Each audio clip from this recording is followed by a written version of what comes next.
We're All Right by Marshmallow Fairies. Chapter 1. Crime-Fighting Spider. When the first whispers and reports emerged of some new crime-fighting vigilante, Tony Stark paid a little attention. Whoever this guy was, he wasn't the first to fancy his chances at playing superhero since the Avengers had been found, and Tony was sure he wouldn't be the last.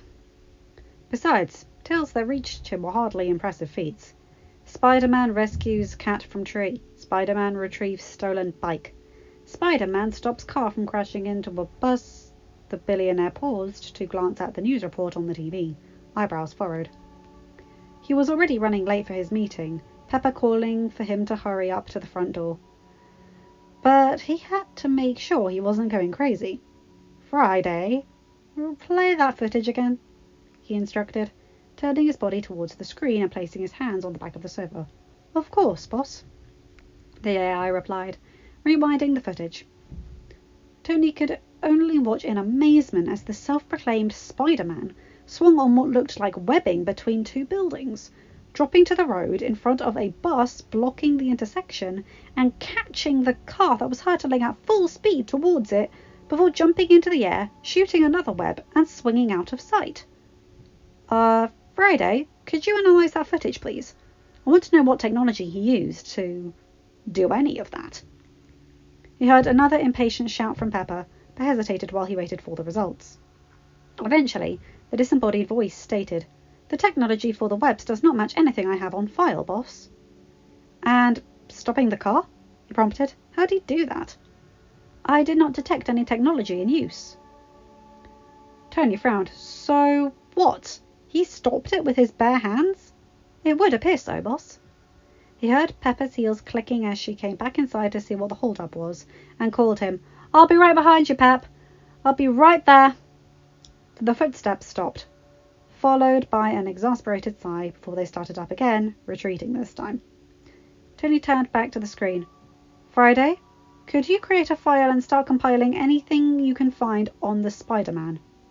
Any footage, reports, and see if you can find some probable candidates for who's behind the mask." "Sure thing, boss."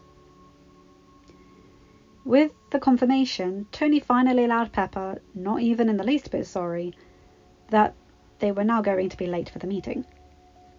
Tony massaged his temples as he waited for the coffee pot to brew, studiously ignoring the ever-increasing temptation to reach for the bottle of scotch tucked away in the corner. In the space of a few short weeks, his life was imploding. Pepper had left him, stating they would maintain a strictly professional relationship, leaving him to visit the colleges that they had promised grants to on his own.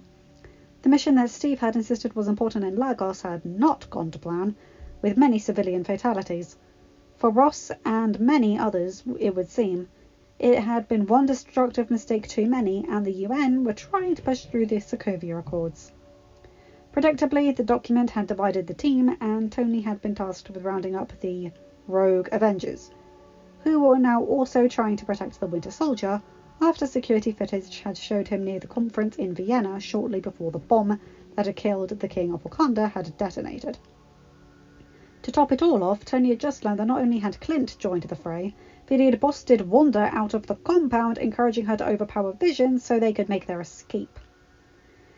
Tony dropped into a chair, coffee in hand. It was a mess. He wasn't even sure if he would be able to make Steve listen to reason in a neutral environment. With the captain trying to protect his unstable best friend, Tony could only suppose there was no chance of a calm discussion at all. That meant it was likely to come down to a fight, and his side were outnumbered. "Friday, how's that file on Spider-Man coming together?" he asked. "Spider-Man has been very active in recent weeks, and there are many additions to the file. Would you like me to bring them up?"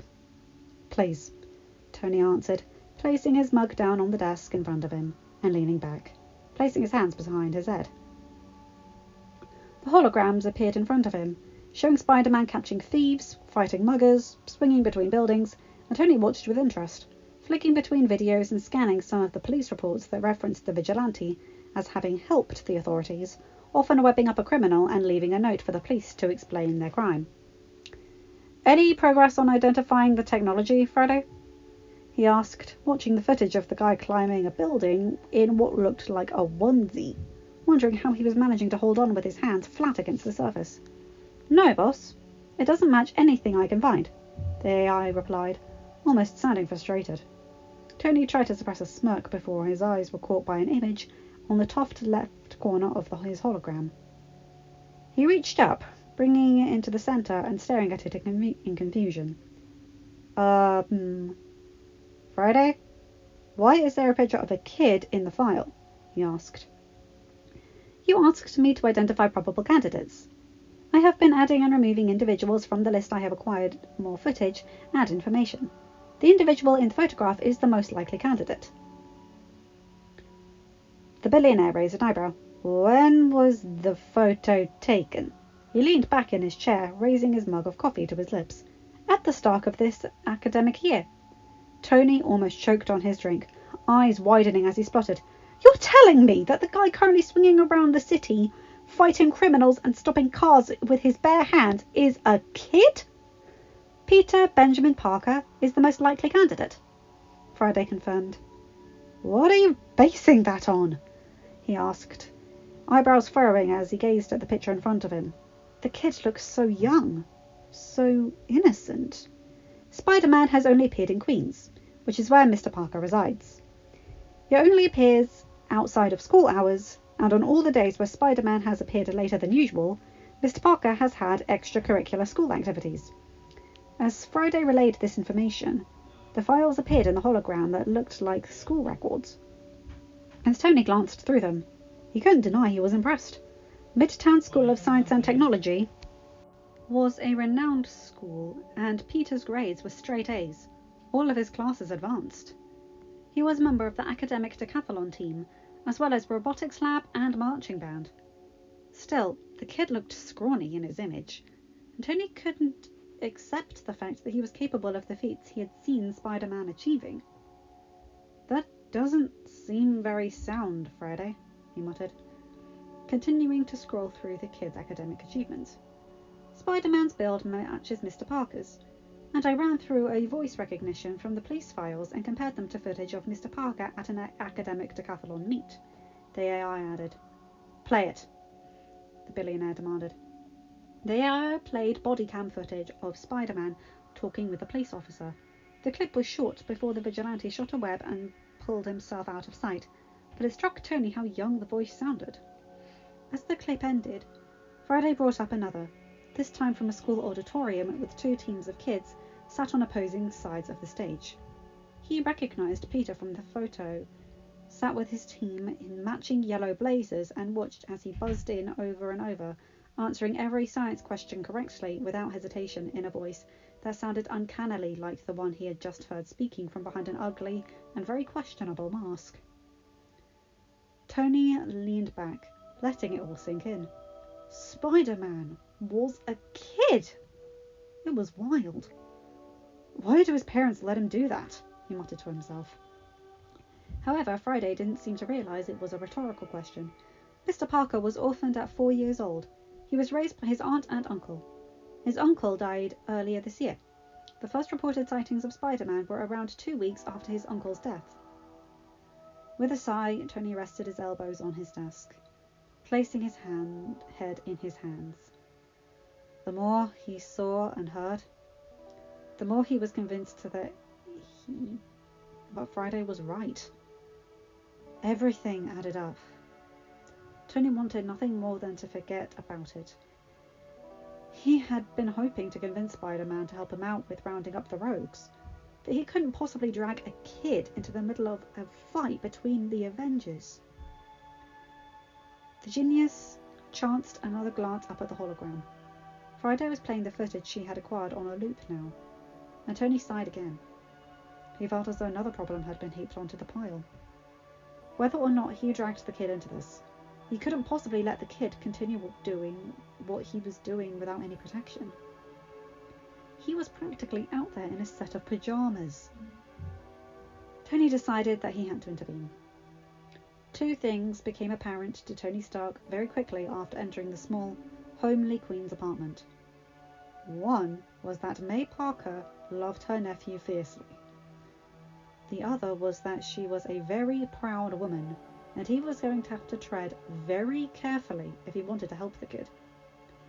"He never told me that he had applied for a grant," she said with a frown, nursing the mug of tea in her hands. She fixed Tony with an almost accusing glare. "Is it money? Because we are doing just fine. We don't need handouts." "This isn't charity, Mrs. Parker," Tony assured her quickly. "There is money involved, but the recipient is chosen entirely on the strength of their application, academic record." He trailed as he saw a smile tug on her lips. Praising his academic achievements had been the right course. "He is very bright," she murmured, her tone nothing but affectionate and her eyes shining. "And he has been a fan of yours since he was little. He'll be so excited." Tony was spared from having to reply as the door to the apartment was opened, and he heard the footsteps of Peter Parker entering. As aunt and nephew exchanged greetings, Tony took a moment to ensure he was as composed as he appeared.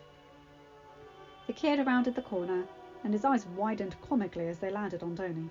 His aunt wasn't lying about him being a fan. "Oh, Mr. Parker," he greeted. A shy but winning smile that lit up the kid's face was endearing, as he stammered out his own greeting, and Tony was relieved that the kid played along with his Grant smokescreen as the conversation continued, before finally managing to get the kid one-on-one in his bedroom. He wasn't surprised when the kid tried to deny that not only the fact he was the masked vigilante, but also the hero's very existence, alleging that all of that was footage was fake. However, Tony was a genius, and it didn't take any of his superior intellect to work out that the kid would have to hide his costume somewhere if his aunt didn't know what he was up to. And once the billionaire had found it, there was little Peter could do to deny his identity. The suit was even worse than Tony had anticipated. The goggles were so dark it was a wonder the kid could see anything in them.